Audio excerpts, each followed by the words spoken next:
तो arm wrestling का game सिर्फ फ्लैट रेस्ट का नहीं होता। ना हम इस सीधी रेस में किसी से हारते हैं, ना इस सीधी रेस में किसी को हराते हैं। आर्म रेसलिंग में बहुत तरह तरह के टेक्निक्स होती हैं, बहुत तरह के वेज होते हैं जिनसे हम अपने अपोनेंट को हरा रहे होते हैं। बट मेनली ये जो आर्म रेसलिंग की ब्रांच है, इसको हम दो हिस्सों में डिवाइड कर सकते हैं, दो हिस्सों में इसका डिवीजन कर सकते हैं।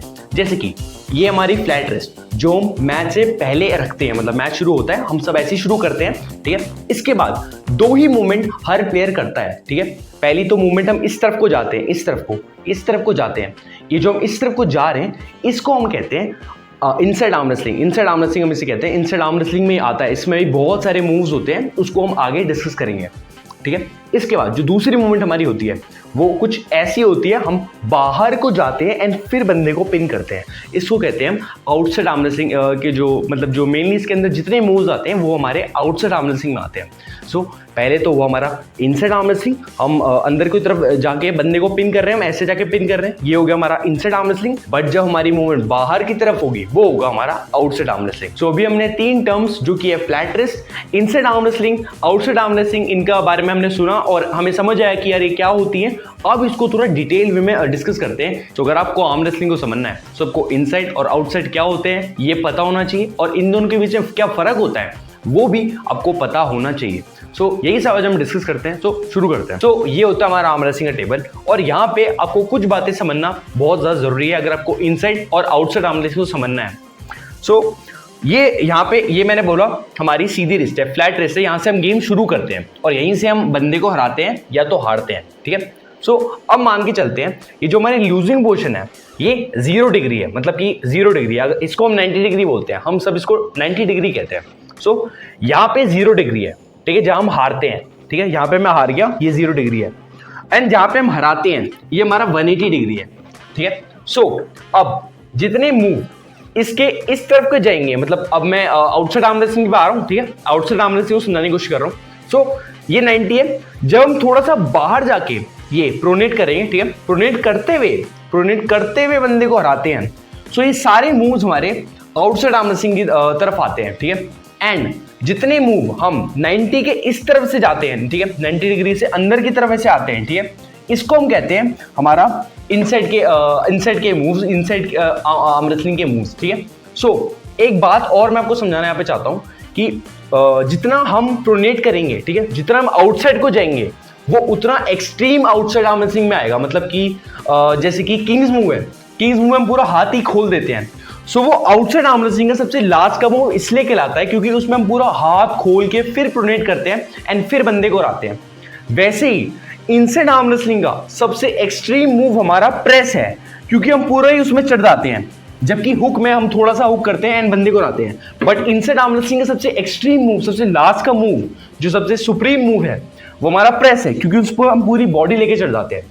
सो ये फर्क आपको समझ आया होगा कि आउटसाइड के सारे मूव्स एकदम एक बराबर नहीं होते, इनसाइड के सारे मूव्स एक बराबर नहीं होते।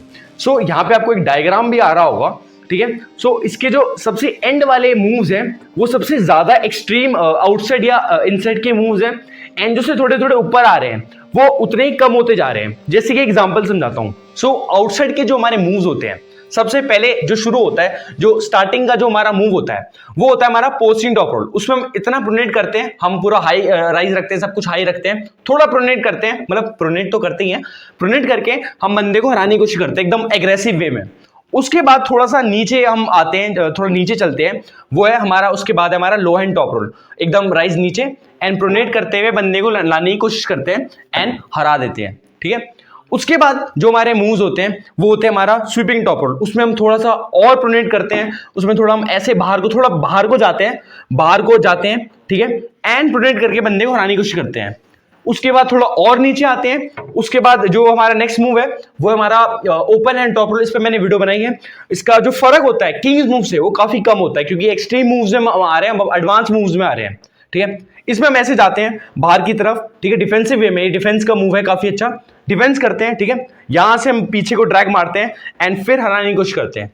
और लास्ट जो हमारा outside move, outside arm wrestling का सबसे अल्टीमेट एडवांस और जो एंड का मूव है वो है किंग्स मूव। किंग्स मूव में हम क्या करते हैं, हम पूरा ही ऐसे खोल देते हैं, पूरा बैठ जाते हैं, ठीक है। सबका किंग्स मूव करने का तरीका अलग होता है, बट हाथ सभी खोलते हैं, ठीक है। पूरा आउटसाइड की तरफ हम जाते हैं, ठीक है। एंड जब प्रोनेशन मिल जाती है, हम ऊपर आके बंदे को लाने की कोशिश करते हैं। ये हो गया हमारा आउटसाइड आर्म रेसलिंग का पूरा खेल। सो अब आपको समझ आया होगा कि यार जो हमारा लाइक शुरू किया था पोस्टिंग टॉप रोल से, एंड करा था किंग्स मूव पे। सो प्रोनेशन देख रहे हो कैसे। सो लाइक पोस्टिंग में इतनी प्रोनेशन से हम हराते हैं, लो हैंड में हम थोड़ी सी और उस प्रोनेशन को बढ़ा देते हैं, स्वीपिंग में और ज्यादा बढ़ा देते हैं, किंग्स मूव में और जो हमारा ओपन एंड टॉप रोल में उसमें हम एंगल को थोड़ा और खोलते हैं, थोड़ा सा और आउटसाइड की तरफ जाते हैं, फिर प्रोनेशन लेते हैं। यहाँ पे काफी ज्यादा एक लाइक हमें लड़ाई करनी पड़ती है, क्लाइंब करना पड़ता है, राइज करना पड़ता है, एंड फिर जब प्रोनेशन मिल जाती है हम अटैक मार देते हैं। और इसीलिए किंग्स मूव, और ये जितना हम नीचे जाएंगे ना इस ब्रांच में, हम जितना नीचे जाएंगे उतना मूव्स एडवांस होते रहेंगे।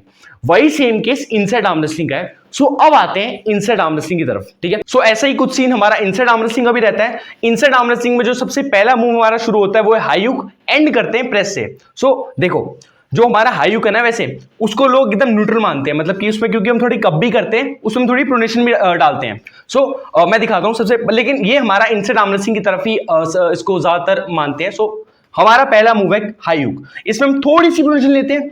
वही अब थोड़ा और नीचे आऊं डीप हुक पे, डीप हुक में हम पूरी कपिंग लेते हैं, ठीक है। इसके बाद मैं थोड़ा और नीचे आऊं, इसमें थोड़ा सुपिनेटिंग हुक लेते हैं, ठीक है।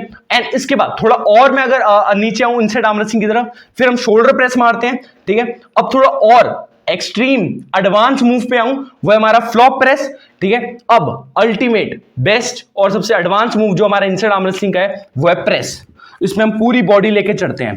सो आपने देखा जो ट्रांजिशन हुक में बस इतना सा, ठीक है। लेकिन जो हमारा लास्ट का मूव है प्रेस, उसमें हम इतना पूरा इंसर्ट जाते हैं, पूरा मतलब अपने को डिवोट कर देते हैं, पूरा घुस जाते हैं। इसलिए इस आर्म रेसलिंग को हम इनसाइड आर्म रेसलिंग का नाम देते हैं, इसलिए उस आर्म रेसलिंग को हम आउटसाइड आर्म रेसलिंग का नाम देते हैं। सो आई होप आपको फर्क समझ आया हो, एंड आपको समझ आया हो कि लाइक यार कैसे ये पूरी ब्रांच चल रही है। ये ब्रांच कुछ ऐसे ही चल रही है। एकदम बीच में जो हमारे मूव्स हैं वो है हमारा सबसे, यहाँ पे आपको वो भी आ रहा होगा, डायग्राम भी आ रहा होगा। सबसे ऊपर के जो हमारे मूव्स हैं वो इस तरफ पोस्टिंग टॉप रोल, इस तरफ है हमारा क्या कहते हैं हाई हुक, इस तरफ फिर और नीचे आते रहते हैं। लास्ट में इस तरफ है हमारा प्रेस और इस तरफ है हमारा किंग्स मूव। सो यही कहानी है हमारी इनसाइड आर्म रेसलिंग और आउटसाइड आर्म रेसलिंग की। ये चार्ट जो बंदा समझ जाएगा उसको यार ये पता रहेगा कि यार आर्म रेसलिंग की टेक्निकलिटीज क्या होती है, एंड इसी से गाइज आप अपना एक गेम चुन सकते हो। ऐसा नहीं है कि यार अगर आपने इनसाइड चुन ली तो आप आउटसाइड खेल नहीं सकते। मैं ये बिल्कुल नहीं कह रहा, मैं ऐसा कुछ नहीं कहना चाहता कि यार एक चुन लो और फिर उसमें खेलो, ऐसा कुछ भी नहीं है। बट एक बंदे की प्रेफरेंस रहती है। जैसे मैंने इस टॉपिक पे वीडियो भी बनाई है, हुक वर्सेस टॉप रोल आपके लिए कौन सा बेटर रहेगा, उसको देख सकते हो। उससे आपको बहुत ज्यादा क्लैरिटी मिलेगी, उससे आपको बहुत कुछ समझ आएगा। क्योंकि एक टेक्निक जब बंदा चुन लेता है, उस पर काम करता है ना सालों तक, तो वो उस पर बहुत ज्यादा मतलब बढ़िया हो जाता है। ना कि यार एक बंदा जो 100 टेक्निक्स को लेकर बैठा हुआ है और 100 को मास्टर करने की कोशिश कर रहा है, उसके हाथ कुछ भी नहीं लगता। एक सवाल आ रहा होगा मन में आपके कि यार कौन सी आर्म रेसलिंग बेटर है, इनसाइड आर्म रेसलिंग ज्यादा बेटर है या आउटसाइड आर्म रेसलिंग बेटर है।